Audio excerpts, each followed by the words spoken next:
Assalamualaikum warahmatullahi wabarakatuh. Hai hai hai, apa kabarnya hari ini teman? Semoga diberikan kemudahan, kelancaran, dan keberkahan. Amin amin amin ya robbal alamin. Oh ya teman-teman, hari ini kita akan review ya lagi ya. Nah, kita akan review keladi ini teman-teman. Wow, kita akan review keladi cantik ini dan warnanya itu antara tiga perpaduan ya, merah bata, hitam, terus ada sedikit list-list kuning seperti ini ya. Nih, ini blue mature ya untuk warnanya. Dan insya Allah kedepannya keladi ini cakep bener teman-teman. Karena apa? Nih, ada semburat kuning-kuningnya nih. Ini kuning-kuningnya sudah mulai keluar. Nih, cakep nih. Untuk keladinya stangnya itu lumayan pendek ya. Nih, ukuran size-nya remaja menuju dewasa aja segini ya. Dan stangnya itu besar nih, cocok untuk bahan indukan atau alias buat bahan silangan ya. Karena apa? Karena dari warnanya itu cakep, tinggal kita mempadukan dengan keladi jenis apa, insya Allah cakep bener teman-teman ya. Terus untuk daunnya ini ya, daunnya sedikit oval, terus lumayan tebal nih untuk daunnya ya. Dan warnanya karakternya cantik bener teman-teman. Nih, cakep bener nih. Nih, tulangnya warnanya hitam nih.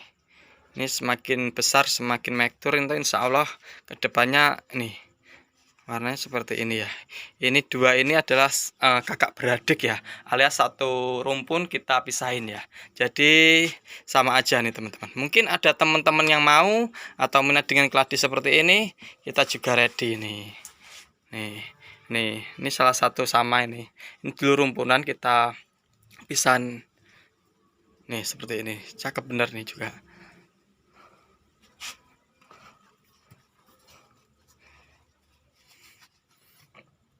Untuk masalah keladi ya, sebenarnya untuk perawatannya itu gampang-gampang susah ya teman-teman. Karena apa? Karena kalau keladi ini adalah salah satu tanaman yang itu rentan akan dengan dorman ya, alias dorman bisa kebusukan juga bisa ya. Karena apa?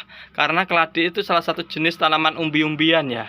Oleh sebab itu usahakan kalau tanaman keladi usahakan tuh 4 bahan yang terpenuhi, insya Allah perkembangan keladi bagus dan perkembangannya juga subur teman-teman ya. Untuk pertama itu masalah media tanam ya. Usahakan media tanam keladi ini ya teman-teman, usahakan itu yang poros ya. Poros itu dalam arti berongga ya. Karena apa? Karena untuk selain menyimpan air menyimpan untuk perkembangan keladinya, karena rongga ini juga untuk perkembangan biar akarnya itu biar cepet teman-teman, pergantian udaranya itu juga bagus teman-teman kalau rongga ya, rongga atau alias poros ya. Kalau kita untuk media tanamnya kita pakai ini teman-teman. Nih, kita perpaduan dari sekam mentah, sekam bakar, terus ada fermentasi daun terem besi ya. Dan untuk kita juga tambahin pakai sedikit kohe ya. Kita kohenya pakai kohe kambing ya. Nah, dan untuk media tanam sebenarnya itu semua media tanam bagus ya. Yang penting racikannya tepat, terus poros dan pastinya baru. Insya Allah perkembangan keladi itu bagus teman-teman. Nah, setelah dipegang-pegang insya Allah ini poros nih, poros alias gembur ya.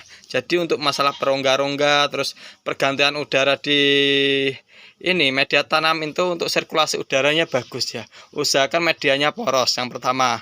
Terus yang kedua masalah penyiraman atau alias pengairan ya. Menteri pengairannya itu harus terpenuhi juga. Karena apa? Karena keladi itu adalah salah satu tanaman aroid ya.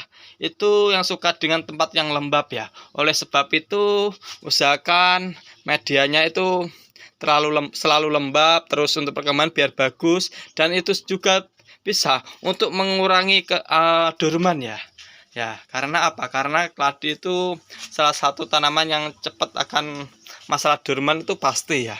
Supaya apa? Supaya dia selain untuk pembesaran umbi, dorman itu adalah siklus gimana keladi untuk bersemedi ya, kalau nggak salah seperti itu teman-teman. Itu lebih penting juga nih ya. Untuk masalah air itu harus terpenuhi ya. Kalau usahakan teman-teman kalau nggak ingin menyiram paling nggak 2 hari sekali dan waktunya lebih efisien ya, usahakan bisa pakai tatakan air seperti ini teman-teman. Nah, kita pakai tatakan air tuh murah meriah, nggak perlu mahal-mahal ya. Bisa juga pakai piring, pakai bekas-bekas, yang penting buat wadah untuk air itu bisa lah, nggak alias nggak bocor atau apa. Karena apa? Supaya kita lebih efisien dalam hal waktu penyiraman ya. Nah, maka dari itu penyiraman air juga harus terpenuhi ya untuk masalah keladi ya teman-teman. Terus masalah simat ya.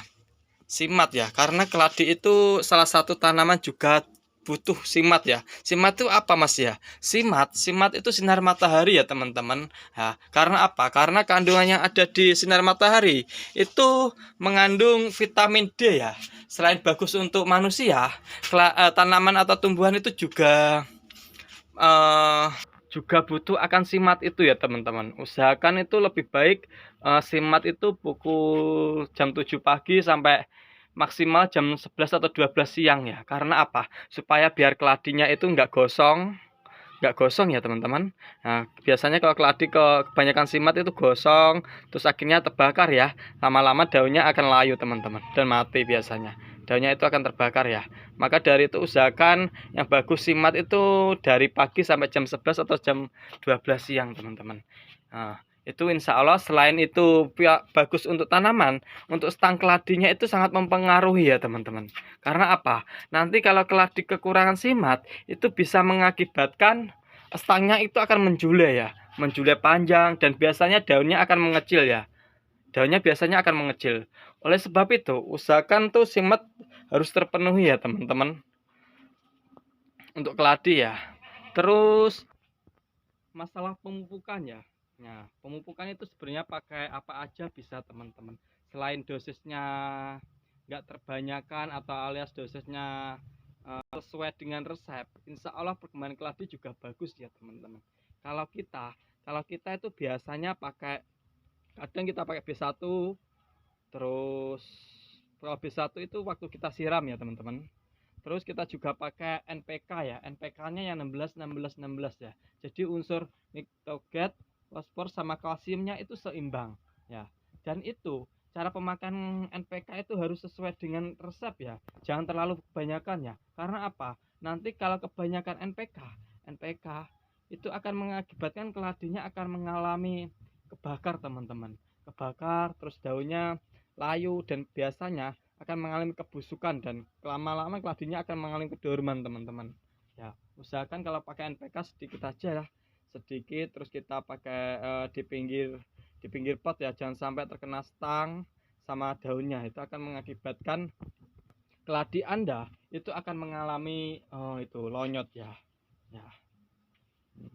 Ini mungkin ada teman-teman yang suka dengan keladi yang warna ini nih, warnanya cakep nih. Ini kita rekomendasikan ya, atau rekomendasikan ya. Nah, itu bahan silangan untuk koleksian juga bagus nih teman-teman. Nih, koleksian juga bagus nih. Kita juga ready anakannya ada beberapa ya untuk warnanya seperti ini, dan insya Allah besarnya itu akan mengalami tekstur yang berubah lagi ya. Karena apa? Karena ini ada listnya kuning-kuningnya ya teman-teman. Nih. Mungkin cukup sampai di sini ya teman-teman untuk masalah pembahasan tentang review keladi ini, dan semoga bermanfaat ya, dan semoga channel ini semakin berkembang, dan jangan lupa like, komen, dan subscribe pastinya. Kita akhiri dan waalaikumsalam warahmatullahi wabarakatuh. Bye bye.